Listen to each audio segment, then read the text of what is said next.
Tonight, South Australia begins rolling out the coronavirus vaccine. And new figures show Port Pirie's lead levels are as bad as ever. From our 7 Spencer Golf Studios, your nightly news with John Hunt begins now. Good evening. South Australians will now be able to protect themselves from COVID-19, with the long-awaited vaccination program officially launching today. The state's Premier and Chief Public Health Officer among the first to receive the jab. Rolling up their sleeves for a COVID-19 jab, Premier Stephen Marshall, Professor Nicola Spurrier and Police Commissioner Grant Stevens leading by example this morning, doing their part in protecting themselves from the deadly virus. Today is an historic day for our state. I suppose less than a year ago we first started really ramping up our response to the global pandemic, and here we are with the vaccine. 4,000 doses were delivered to the Royal Adelaide Hospital and Flinders Medical Centre yesterday. In line with the Commonwealth's rollout plans for Phase 1, quarantine workers, Medi-Hotel, airport staff and healthcare professionals working in high-risk exposure and transmission areas will be vaccinated as a matter of priority. What a wonderful day. I am so excited that we've got this vaccine now in South Australia. In a statement, SA Health says it continues to work with the Commonwealth Government on the delivery timeframe of the COVID-19 vaccination, including when it will be administered in hospitals and clinics across the region. People are a bit anxious about vaccination. Some people might even say it's not for me, I'm young, I don't need it. Look, the simple facts of the matter are that the vaccination is safe and it's really important to get it. Vaccinations for the general population will begin mid-2021. Sophia Contigonis, 7 Spencer Golf News. A new SA Health report reveals blood lead levels in Port Pirie children are at an all-time high. Despite the rise, health professionals aren't surprised by these statistics, with hopes cutting emissions from the local smelter could improve results. Shari Hams has more. Nearstar is once again under the spotlight with new figures showing latest blood lead level results among the highest recorded since testing started. Health authorities are disappointed with the results, with children reaching a high of 7.3 micrograms per decilitre, nearly 2 micrograms higher than the lowest yearly average recorded in 2014. Level of exposure of our children to lead has worsened. It's got increased so that the average blood lead levels have gone up. He says high emissions last year could be to blame. Lead in air levels went very high. There was lots of peaks in lead in air, and that contributes to the contamination of where our children live and spend their time. In a statement, Nearstar says it's disappointed with the 2020 Port Pirie blood report and understands there's still requirements needed to reduce community blood lead levels. It says it's committed to doing this through $25 million in upgrades. It's also starting a new TLAP program called Homes and Houses, working to remove lead exposure from homes with young children. Nearstar's new technology comes into full operation, and that it reduces the amount of lead being emitted into the air. The testing program will continue as the company works to get emissions under control. A local mayor looks set to make the jump into state politics at next year's election. Tumby Bay's Sam Telfer has been selected as the Liberal Party's candidate for the seat of Flinders, an electorate dominated by Conservative parties since the 1850s. He's a familiar face across the region and is now taking on his biggest role yet. It's an exciting time to be in leadership in the Eyre Peninsula, and I'm looking forward to the next 12 months in the lead up to the general election. Tumby Bay Mayor Sam Telfer endorsed as the Liberal candidate for the seat of Flinders, following Peter Treloar's decision to retire at the next state election. Have every confidence he'll be a great candidate and a great member for Flinders in State Parliament. Former president of the Local Government Association, Mr Telfer has been a strong voice in the region. If successful in his candidacy, he'll have to resign as Tumby Bay's mayor. I'll stay in the role as mayor for a period of time before the election in the lead up for the rest of this year. It's almost a sealed deal, with the district a safe Liberal stronghold. The district councils of Franklin Harbour and Kimber are also coming into the seat of Flinders, so it really will be fundamentally an Eyre Peninsula seat, without Whyalla, of course. Outgoing member Peter Treloar has been the local MP since 2010. With 1 year left, he's hoping to see through key projects. Minister Spears announced that we would be building a desal plant here 18 months ago, and my expectation is that we'll see that through in this coming year. We've also got an upgrade of the electronet. I'm looking forward to being able to build on that work which previous members have done, especially Peter. Nathan Regter, 7 Spencer Gulf News. Meanwhile, the Chief of Staff for Child Protection Minister Rachel Sanderson will be the Liberal candidate in the seat of Frome. Penny Pratt was pre-selected at a meeting over the weekend. The long-time Liberal staffer also worked for Stephen Marshall when he was opposition leader. Ms Pratt will contest a very different-looking Frome, which is now focused around the Clare Valley after losing Port Pirie to neighbouring Stewart. A learner driver has lost a licence for 6 months after being detected travelling almost 50 kilometres over the limit near Port Pirie over the weekend. Police catching a 19-year-old woman doing 146 in a 100 zone on the Augusta Highway just after 6 p.m. on Saturday. She also underwent a driver screening test, allegedly testing positive for cannabis. The Woodcroft woman was also fined $2,200. A Port Augusta West man will face court after allegedly refusing a breath analysis test this morning. Just after midnight, police were called to Parker Court following reports of a vehicle driving erratically. A 70-year-old man was breath tested, recording a positive reading.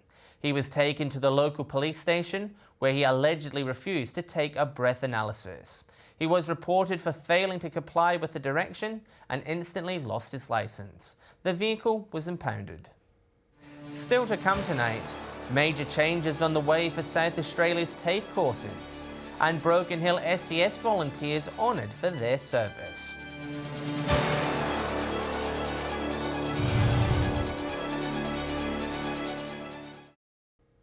Welcome back.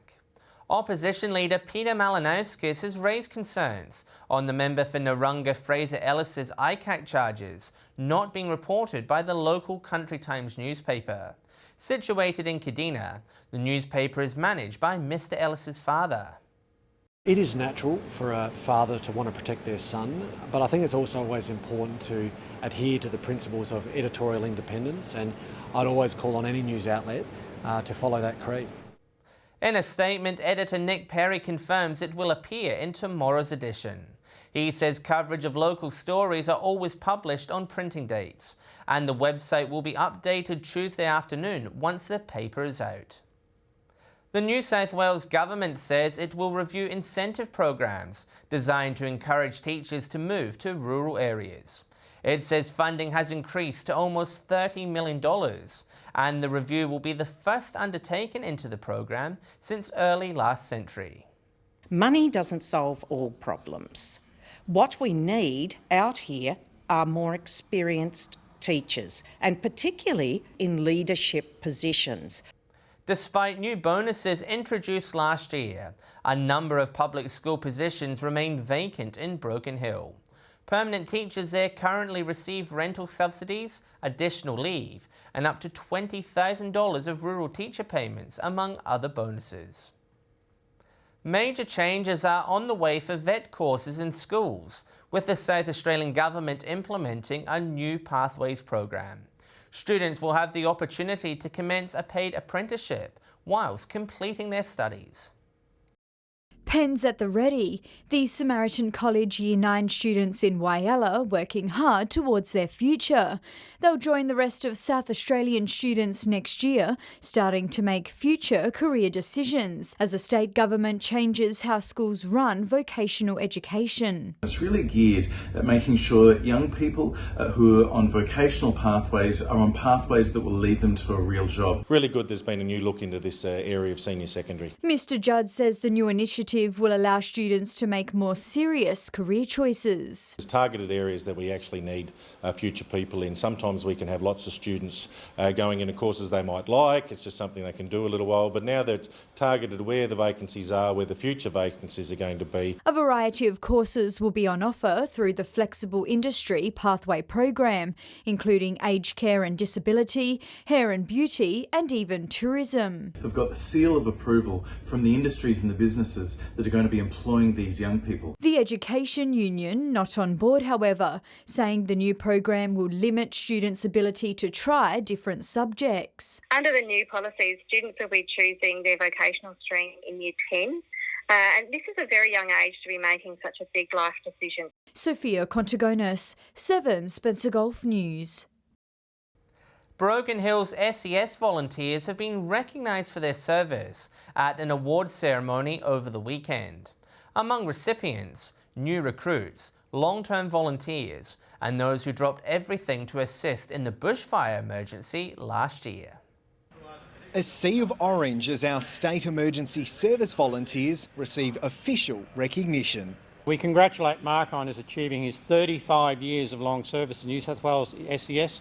Mark Coulter, Brian Delbridge and Michael Garden recognised for their long-term commitment to the community, while Trevor Gator was acknowledged for his 10 years of service and deployment to last year's Black Summer bushfires. We're carting food up to Tenterfield, and we're running across to Grafton to pick up fire trucks, sort of all over the place. But it wasn't just long-term volunteers receiving awards, more recent recruits given new qualifications. It's a great place to get a bunch of skills that you might not necessarily get through work or through home. Now able to attend incidents ranging from storm damage to car crashes.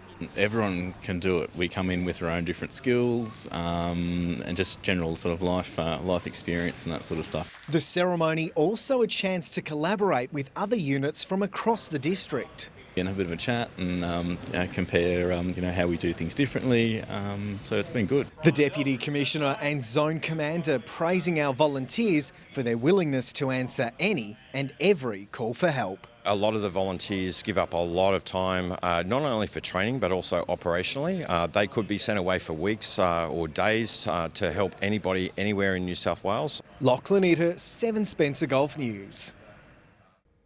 Port Augusta Parkrun marked its 100th event at the weekend, with one of its biggest turnouts since returning from a COVID break. Volunteers thanking the community, saying it wouldn't be where it is today without their support. Setting off on a special day, Port Augusta Parkrunners celebrating a major milestone, notching up a century of events.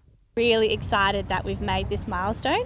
COVID did put a spanner in the works. We should have reached our 100th last year, but we're really excited that we got there this year. We were kind of like here from the beginning, so it's like, kind of can't believe that you've been doing this 100 times. In perfect weather, the group also recorded a new personal best of 52 attendees. It's fun. You can go all out and go like the clappers, or you can just settle in and just have a good time, or you can just come out and walk the dog. So it's a good family atmosphere as well. This year marking a number of achievements for the group, with it also on track to celebrate its 3rd birthday in June. Volunteers acknowledging the community, saying they wouldn't be operating without their support every step of the way. Really exciting time for us to still have the community backing us for all this time and be able to keep bringing Parkrun to Port Augusta every Saturday. Anyone is encouraged to get involved and join in at the next Parkrun. You can walk, run, jog, skip if you really want to. We have mums come with prams, people come with children, young children, so it's really good that it's a really nice, welcoming environment for everyone. Katrina Musson, 7 Spencer Gulf News. Stay with us, Ichiban 2 strong in the Adelaide to Port Lincoln yacht race. And we will review the weekend's cricket action.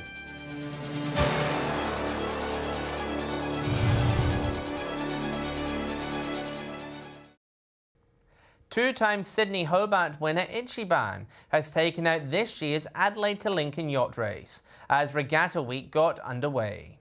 Tough weather conditions put sailors to the test, while it forced other yachts to abandon the race. From the starting siren at Outer Harbour, it was set to be anybody's race. We had a fantastic team effort. Adelaide shipped secret men's business and another hooligan fighting against two-time Sydney to Hobart winner Ichiban. 3 TPs or pack, which we are. Fantastic racing, probably the best we've ever had in South Australia. Sailors being put to the test as treacherous weather conditions blew in. We had, 24, 25 knots for a lot of the reaching conditions, so it was pretty wicked sailing. While it forced others to abandon the race. We didn't expect the seas, the conditions that we had. Matt Allen's Ichiban able to pull ahead, crossing the finish line and claiming the title for the second time. We've got a great boat and great crew, and we just want to go sailing, and just great to be able to do this event. It was a tight contest for second though, with another hooligan managing to pull ahead at the last minute. 2 boat lengths in front of SMB. The scaled back event saw 20 ships make the 156 nautical mile journey, Ichiban taking a risk as the only interstate ship. Yeah, it was a big risk because we knew we could get the boat here, but could we get the crew here, if the border's locked down? Today they were out again in Port Lincoln's Boston Bay, competing in the week-long regatta. I think pandemic has brought this home, how good the Lincoln Regatta is. For us, this is how lucky are we to have this. Nathan Richter, 7 Spencer Golf News. The Point Lowly Marina Dock is now closed off to the public after the Whyalla City Council recently identified a number of safety concerns. An underwater survey found the jetty to be in an unsafe condition, forcing them to block off part of the top end of the structure. Council says repair costs are currently being evaluated and anyone with any queries should contact their office for further information. Turning to sport now, and the end of the cricket season is fast approaching, with some teams using the last few rounds to prepare for the finals. Reporter Katrina Musson has this week's cricket wrap. It was a scorcher weekend for cricket here at Etsa Oval, with bottom place West Augusta taking on top team Central Stirling in round 11. Westies batted first, making a total of 87 runs. West Augusta had few standouts at the crease. Irvine top scored with 20, with only 2 other batsmen reaching double figures. Central Stirling reached its target, but not without a scare, winning with just 2 wickets in hand. In the other game, Quorn batted first and secured a win against South Augusta by 4 runs. Heading over to Port Pirie, and Wandera defeated Southport. Wandera batted first and struggled on their way to making 109. However, Southport were never in the hunt, losing wickets regularly to be skittled for just 51 runs. Meanwhile, Props had a 55-run victory over Port Germain. Props batted first and was off to a good start, with a 67-run opening partnership. But they found trouble, losing 4 wickets for just 29, before 22 from Reece Fowler saw them finish at 7 for 135. In reply, Port Germain found themselves in all sorts of trouble at 6 for 25. Despite a fighting 32 from Mick Phillips and 19 from Lockie Pole, they were bowled out for 80. Over to Whyalla, and Central's easily defeated West, chasing down the target with only 1 wicket lost. In the other game, North Whyalla beat Rupina by 9 wickets. Heading over to Port Lincoln, and Southern Air had a win over Charlton. Charlton batted first, however, Southern Air made the target with 3 wickets to spare. Todd River bet Lincoln South, and Tasmans were way too strong for Waybacks in a big 9-wicket win. And finally, across the border at Broken Hill, North pulled off a remarkable victory, defeating West by 5 runs, booking their spot in their 4th consecutive grand final. And Central's defeated South with 2 wickets to spare. And that's all for cricket. We'll be back tomorrow night with a wrap-up of the region's other sports. Stay with us after the break. Alex Sykes will join us with the latest weather details. That's coming up next.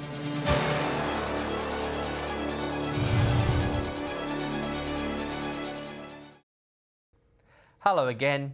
Spencer Golf businesses are being urged to stop ordering single-use plastics, with new laws coming into effect from March 1.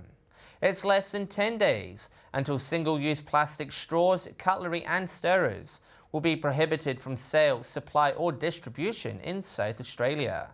Business owners are also being encouraged to educate their staff and customers on the initiative.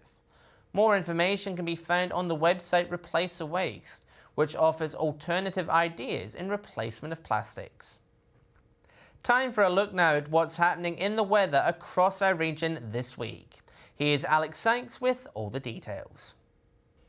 Thanks, John. Mainly fine conditions across our region today, with temperatures sitting in the 20s, and that's looking to carry through to the end of the week. From 3 p.m, Port Augusta was 26, Whyalla was windy and cloudy, a top of 24, and Clare got to a high of 22. Port Lincoln top 23, Broken Hill was a sunny 26 degrees, it was cloudy in Port Pirie and Woodna also 26, a top of 23 across Kadina, Cleve and Coffin Bay. Cooper Pedy was sunny and 28 and Adelaide was a partly cloudy 22. To the satellite image now, a band of cloud stretching across the interior and southeast of the state is bringing a few showers. Skies are generally clear elsewhere under a high pressure ridge and hot dry air mass. Moving on to tomorrow's weather outlook now, and we'll start with the Gulf waters. Southerly winds 15 to 20 knots, seas at 1.5 metres, and south to southwesterly swell around 1 metre. Mainly fine conditions again tomorrow, set to be a partly cloudy top of 21 at Port Lincoln and Cleve. Woodna cloud clearing 26. Similar conditions in Whyalla 23, Port Augusta a sunny 25 degrees, and Kadina 24. Mostly sunny at Port Pirie 27, Clare to top 22, and sunny at Broken Hill set to be a high of 24 there. Taking a look further through the week now, sunny and 30 at Cooper Pedy on Wednesday, Broken Hill 26 and also sunny, partly cloudy across the rest of the region, 27 at Woodna and Port Pirie. Sunny again in the far north and east of the Gulf on Thursday, Cooper Pedy 31, 27 at Broken Hill, Woodna and Port Pirie, cloudy and 22 at Port Lincoln, 26 degrees at Kadina and Port Augusta, and 24 and cloudy at Adelaide. And mainly fine conditions forecast again on Friday, sunny and 31 in Cooper Pedy, 28 at Port Pirie and Port Augusta, 23 at Port Lincoln, 27 at Woodna and Kadina. And that's all the weather from me for tonight, John. Happy Monday. Back to you. Thanks for that, Alex. And that's the local news this Monday evening. Thanks for joining us. I'll have updates later, and we will be back tomorrow night at 7 p.m. Until then, enjoy your evening. Good night.